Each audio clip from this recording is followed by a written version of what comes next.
There have been rumors for many years that not only did the Nazis go to the moon, but that they escaped Europe, some of them, at the end of World War II, perhaps even Hitler himself and his deputy Führer, Martin Bormann, and they went to a secret base in Antarctica, Operation Paperclip. In the frozen wilderness of Antarctica lies a mystery that has intrigued conspiracy theorists and historians for decades. During World War II, did Hitler's Third Reich establish a secret outpost on this remote continent? Despite its harsh climate, rumors of hidden bases, covert submarine missions, and advanced technology have persisted since the war. Recent interest in Antarctica's wartime secrets has led researchers to investigate forgotten expeditions and unusual military operations following Nazi Germany's defeat. This blend of historical fact and speculation has created one of the most enduring conspiracies of the 20th century. The German Antarctic Expedition of 1938-39. Long before conspiracy theories about secret Nazi bases emerged, Hitler's Germany did indeed set its sights on Antarctica, though for reasons more practical than fantastical. In December 1938, the MS Schwabenland departed Hamburg on a mission that would later spawn countless myths. This expedition wasn't driven by military ambition, but by economic necessity, specifically Germany's need for whale oil. Under Hitler's German Fat Plan, the Reich sought independence from foreign imports of fat-based products. Whale oil was a crucial ingredient in margarine, which Germans consumed in large quantities. As Professor Cornelia Lüdecke explained, quote, to prepare for war, they needed whale oil. They had to buy whale oil from Norway before, and they didn't want to spend the currency on Norway. They wanted to produce whale oil by themselves. Captain Alfred Richter led the expedition with a crew of 82 scientists and sailors aboard the Schwabenland, which had been modified for polar conditions. The ship carried 2 Dornier flying boats that were launched by steam catapult to conduct aerial surveys. The aircraft photographed approximately 600,000 square kilometers of Antarctic territory, dramatically expanding known geographic knowledge of the region. The Germans claimed this territory as Neuschwabenland, New Swabia, planting flags dropped from aircraft and led by ground expeditions. During their month-long stay along the Antarctic coast, the team conducted extensive scientific research, increasing the mapped area of Antarctica by an impressive 16%. Metal swastika markers were among the items intended to cement German territorial claims, though many were reportedly lost when one aircraft had to jettison weight during a low-fuel emergency. By April 1939, the expedition had returned to Germany. Their scientific achievements were substantial, including the detection of what would later be identified as the Mid-Atlantic Ridge during their return voyage. But the outbreak of World War II prevented any follow-up expeditions, and Germany's Antarctic ambitions were effectively abandoned by 1945. The birth of a conspiracy.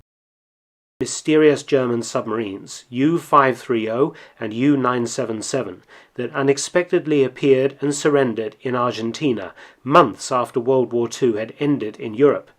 Both voyages are extremely suspicious and point to some kind of Nazi operation to land people or valuables in Argentina. The transformation of a legitimate scientific expedition into one of history's most persistent conspiracy theories began July 10, 1945, 2 months after Germany's surrender. On that day, German submarine U-530 unexpectedly arrived at Argentina's Mar del Plata naval base. A month later, another submarine, U-977, appeared at the same location. These delayed surrenders immediately sparked speculation about their activities during the missing months. Within a week of U-530's arrival, Hungarian exile Ladislas Sabo published a newspaper account claiming these submarines had transported Hitler, Eva Braun, and other high-ranking Nazis to Antarctica. According to his narrative, these vessels were part of a larger submarine convoy delivering Nazi leadership and treasure to a secret Antarctic stronghold he called New Berchtesgaden. Although naval authorities from Argentina, the U.S., and Britain interrogated the crews and concluded there was nothing suspicious about their delayed surrenders, Sabo's claims gained remarkable traction. In 1947, he published a book titled Hitler is Alive, further developing his Antarctic conspiracy theory. The submarine crews provided mundane explanations for their delayed surrenders. U-530 was reportedly near New York when Germany capitulated, while U-977 was off Norway's coast. The latter allowed 16 crewmen who wished to surrender to disembark before the remaining crew decided to seek asylum in Argentina, a journey that required slow, cautious travel to avoid capture. Commander Heinz Schaefer of U-977 explicitly denied visiting Antarctica, but his denials did little to stop the spread of increasingly elaborate stories. The timing of these submarine arrivals coincided with the world coming to terms with the horrors of Nazi atrocities. The idea that Hitler might have escaped justice proved psychologically compelling, far more so than the verified account of his suicide in Berlin. This narrative vacuum created fertile ground for conspiracy theories that would continue evolving for decades. Cold War operations. Misinterpreted military missions.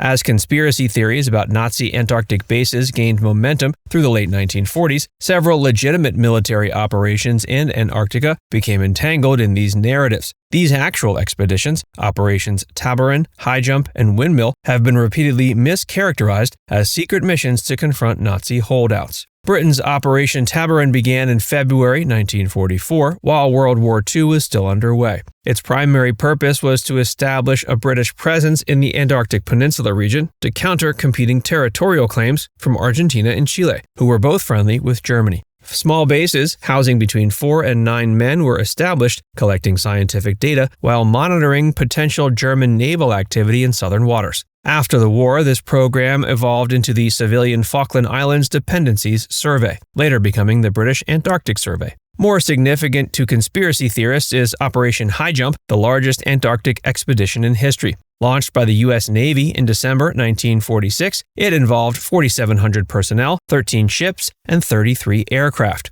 While primarily a military exercise designed to prepare American forces for potential cold weather warfare, it had multiple scientific objectives, including establishing research stations and conducting electromagnetic and geological surveys. Operation High Jump was centered around Little America 4, a base constructed on the Ross Ice Shelf on the opposite side of Antarctica from the claimed Neuschwabenland. The expedition arrived late in the Antarctic summer and departed earlier than planned in February 1947, as winter conditions threatened to trap their non-ice strengthened vessels. This routine adaptation to weather conditions has been misconstrued as a hasty retreat following confrontation with Nazi defenders. The following year, Operation Windmill deployed with a smaller contingent to establish ground reference points for the 70,000 aerial photographs taken during High Jump. Its extensive helicopter usage gave the operation its name. These well-documented expeditions served legitimate scientific and strategic purposes during the early Cold War, when both the U.S. and Soviet Union recognized Antarctica's potential military significance. But their timing, scale, and occasionally classified nature made them perfect ingredients for those constructing more fantastic narratives. The expanding mythology. As the decades passed, the narrative of Nazi Antarctic presence grew elaborate, incorporating elements of science fiction alongside historical events. Among the most persistent embellishments are claims that Germans developed advanced flying saucer technology at their Antarctic base. According to this narrative, when Operation High Jump ventured near Neuschwabenland, these craft supposedly repelled the American forces, explaining their earlier-than-planned departure. Despite the absence of any supporting evidence or contemporary accounts, this element has become a staple of Nazi Antarctica mythology. Now it's time to hear from you. What are your thoughts about this conspiracy theory? Let us know in the comments section below.